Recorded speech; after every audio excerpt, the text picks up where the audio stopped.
The New Georgia Campaign was a series of land and naval battles of the Pacific Campaign of World War II between Allied forces and the Empire of Japan. It was a part of Operation Cartwheel, the Allied strategy in the South Pacific. The campaign took place in the New Georgia group of islands, in the Central Solomon Islands from the 20th of June through the 7th of October 1943. Background: the Japanese had captured New Georgia in 1942 and built an airbase at Munda Point, which began operations in December 1942 to support the Guadalcanal offensives. As it became clear at the end of 1942 that they could not hold Guadalcanal, the Japanese commanders guessed that the Allies would move toward the Japanese base at Rabaul on New Britain, and that the Central Solomon Islands were logical steps on the way. The Imperial Japanese Army believed that holding the Solomon Islands would be ultimately unsuccessful and that it would be better to wait for an Allied attack on Bougainville, which would be much less costly to supply and reinforce.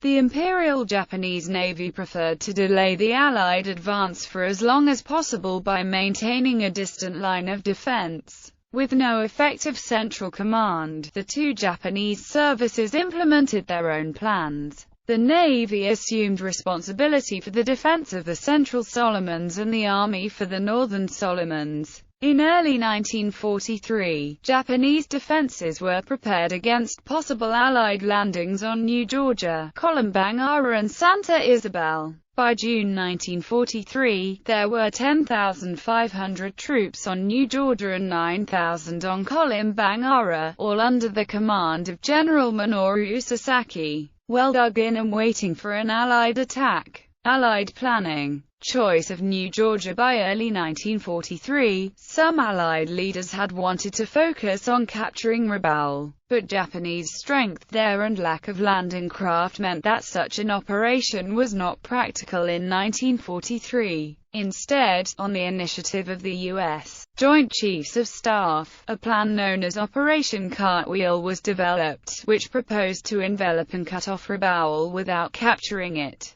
by simultaneous offensives in the territory of New Guinea and northward through the Solomon Islands. The Allied base at Guadalcanal continued to suffer from Japanese bombing raids even after the island was declared secured on 9 February 1943. The Japanese airfield at Munda made these raids easier by giving Japanese planes a convenient place to refuel on the way to and from their main base. At Rabaul, the Allies attempted to neutralize Munda with repeated bombing raids and naval shelling, but the Japanese were always able to repair the airfield in short order. The Allied command thus determined that Munda had to be captured by ground troops. Since the New Georgias lay within the South Pacific area, the operation would be the responsibility of Admiral William F. Halsey, headquartered at Noumea on New Caledonia. Capture of the Russells. The Russell Island Group, lying between Guadalcanal and the New Georgia Group, had served as a troop staging base for the Japanese during the fight for Guadalcanal, and Admiral Halsey, commander South Pacific Force,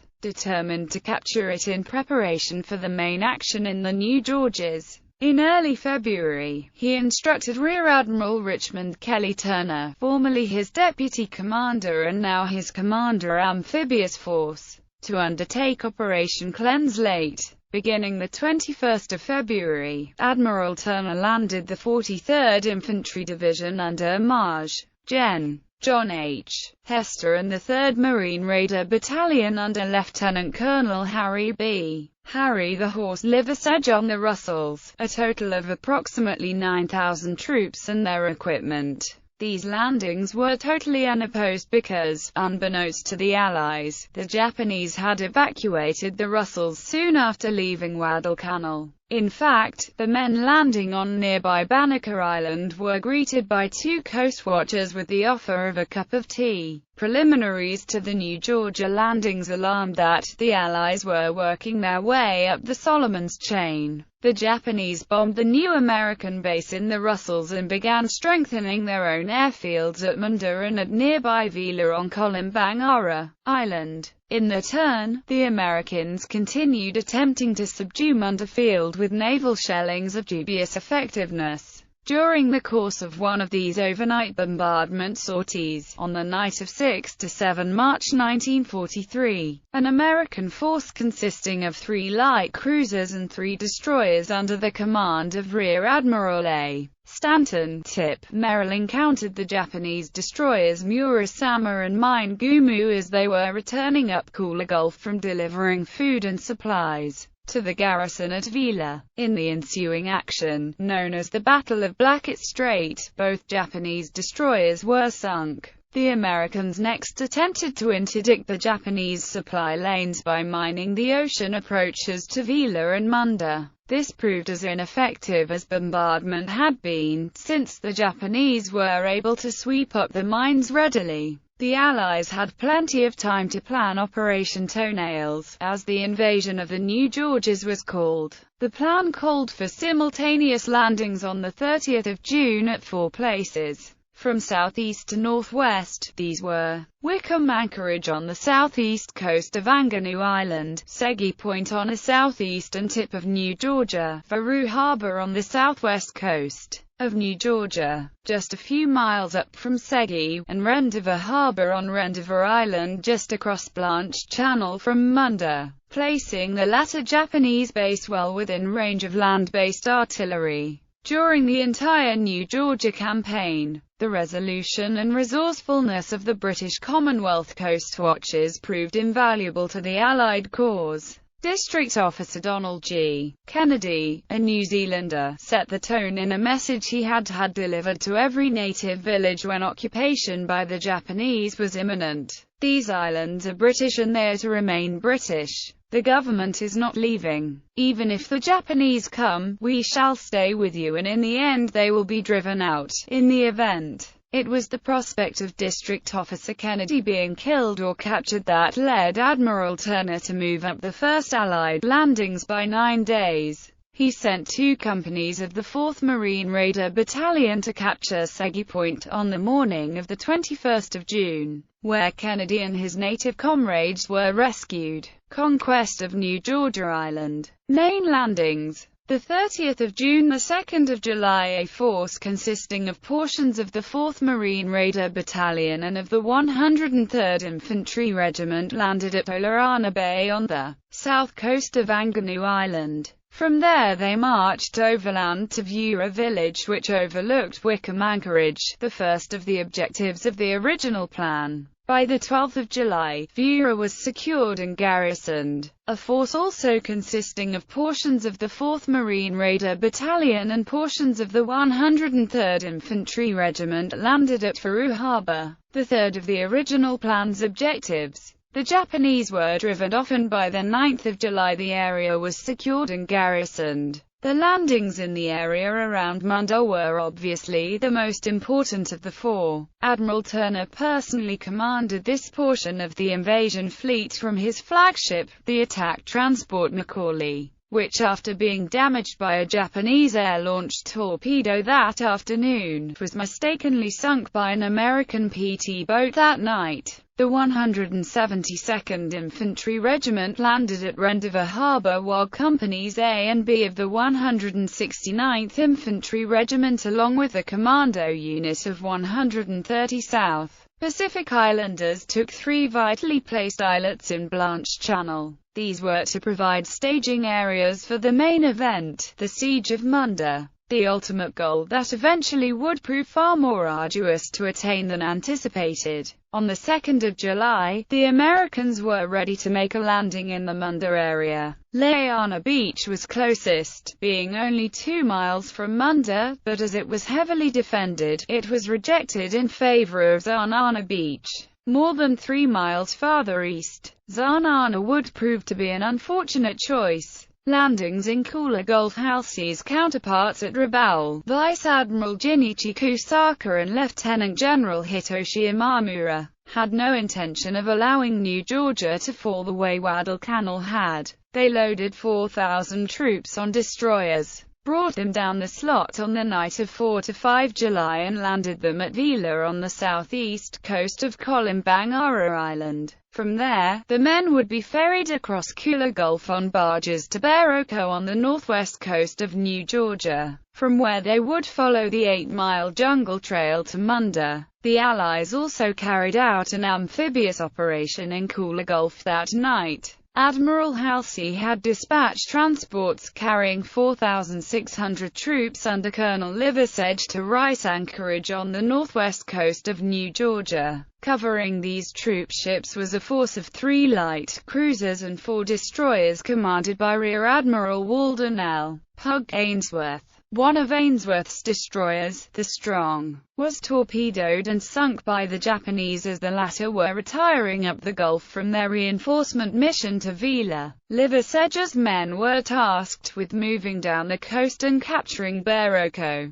thereby interdicting the trailhead used by the Japanese to reinforce Munda. They were successfully landed at dawn, but made only 5 miles progress through the heavy jungle the first day. After 3 days, they had covered all of 7 miles. The night after the Kula Gulf landings, the opposing naval forces engaged in a full-scale battle in the waters northeast of Kolimbangara Island, an action that came to be called the Battle of Kula Gulf. The Americans lost light cruiser Helena and the Japanese lost destroyers Niazuki and Nagatsuki, as well as Rear Admiral Teruo Akiyama. Debacle at Munda. The Army troops' advance from Zanana to Munda was completely stymied. General Hester tried to break the stalemate by sending the 172nd Infantry Regiment around to the north to take the Japanese position in the rear, while the 169th Infantry would continue the frontal assault. Historian Samuel Eliot Morison had this to say about the decision. This was perhaps the worst blunder and the most unintelligently waged land campaign of the Pacific War. Leona should have been chosen as the initial beachhead, if it was now required. The 172nd should have been withdrawn from Zanana and landed at Leona under naval gunfire and air support. Or Hester might have made the landing with his reserves then waiting at Rendezvous. As it was, General Sasaki interpreted the move correctly and by nightfall had brought both advances to a standstill. The American ground troops on New Georgia were thus halted in both the north and the south. The Japanese brought reinforcements over by barge from Vila to Barroco, and 1,200 more troops were loaded onto 4 destroyer transports at Rabaul and sent down to be landed at Vila on the night of 12-13 July. These ships were escorted by a light cruiser and 5 destroyers. Admiral Ainsworth was sent to intercept this flotilla with 3 light cruisers and 10 destroyers. He encountered the Japanese force in the slot in the waters north of Kolimbangara Island. The ensuing Battle of Kolimbangara resulted in the sinking of the American destroyer Gwin, the Japanese light cruiser Jintsu,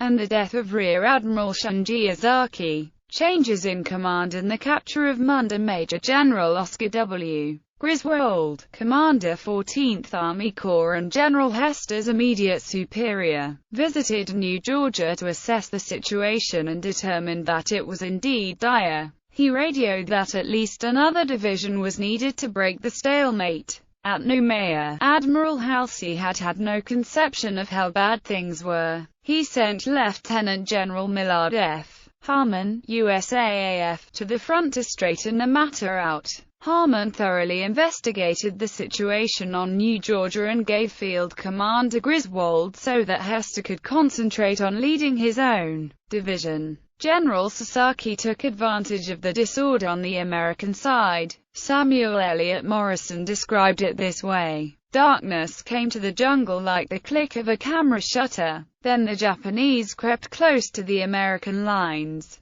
They attacked with blood-curdling screams, plastered bivouacs with artillery and mortar barrages, crawled silently into American foxholes and stabbed or strangled the occupants. Often they cursed loudly in English, rattled their equipment, named the American commanding officers and dared the Americans to fight, reminding them that they were not in the Louisiana maneuvers now, for sick and hungry soldiers who had fought all day. This unholy chivalry was terrifying. They shot at everything in sight, foxfire on rotting stumps, land crabs clattering over rocks, even comrades. The Japanese learned to apply close assault tactics to American tanks, rendering armor even less effective in the jungle than usual. On the night of the 17th of July, the Japanese actually succeeded in overrunning the command post of the 43rd Division near Zanana. Eventually, however, Sasaki's troops became sick and exhausted. Also, he had lost communications with Rabaul. He ordered a retreat from the Munda area on the 3rd of August.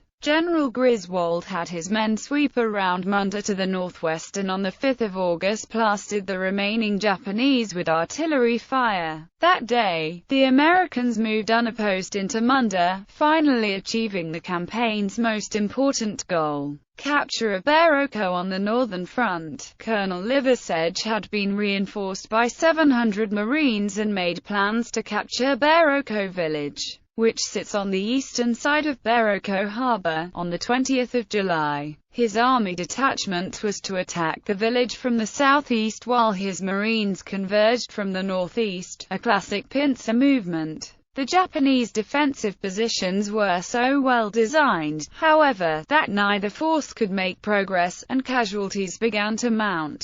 Just before dawn on the 22nd of July, Liversidge called for airstrikes to cover his withdrawal, perhaps with a view to compensating for failures in land-based air cover following previous such requests. What followed was the heaviest aerial bombardment of the campaign so far. On the night of 1–2 August, while patrolling Blackett Strait west of Kolombangara, PT-109 was cut in two and sunk by destroyer Amagiri. The boat's commander, Lieutenant John F. Kennedy, later served as 35th President of the United States. Beginning the 3rd of August, Liversidge tried again, first establishing a battalion of the 148th Infantry at a blocking position on the Munda Trail. 2 days later he relieved these men with a combined Army, Marine force and moved the 148th to a dominant position overlooking the entire area. On the 10th of August Liversidge picked up another battalion of GIs and renewed the direct attack on Baroko. After 2 more grueling weeks, the Americans entered Baroko unopposed on the 24th of August. Securing New Georgia, Admiral Kusaka and General Imamura Rabaul made a final, disastrous attempt to bring reinforcements to General Sasaki. Under the protection of a single destroyer, 940 troops and 700 naval personnel were loaded aboard 3 destroyer transports and sent down under the command of Rear Admiral Kaju Sugiura to Kolombangara on the night of 6–7 August. Admiral Wilkinson, thinking such a movement likely on that night, sent a force of 6 destroyers under Commander Frederick Musburger to intercept them. The American destroyer sailors were jubilant that at last they would be free of the combat doctrine that required them to stick close to the cruisers. On this night, they would be able to apply their own tactics. In the resulting Battle of Vila Gulf, fought in the waters northwest of Kolombangara, the American destroyers took the Japanese completely by surprise. The 3 ships carrying passengers, Irashi, Hajiokaze, and Kawakaza, were torpedoed and sunk, and the escort ship, Shiguri, did not linger to search for survivors. Following this major reversal, General Sasaki moved his headquarters to Kolombangara on 8–9 August, leaving behind a token force to defend the west coast of New Georgia. His mission now was simply to hold the remaining islands of the New Georgia group as long as possible, giving the Japanese a chance to reinforce the northern Solomons. U.S. Army forces moved along the west coast of New Georgia, wiping out the 200 Japanese remaining in the Ziatar area, and capturing the islet of Banga to silence the enemy artillery there by the 20th of August. Under the noses of U.S. patrols, the last Japanese troops on New Georgia were barged from Baroko Harbor over to Kolombangara on the night of the 23rd of August. This marked the end of ground combat on New Georgia.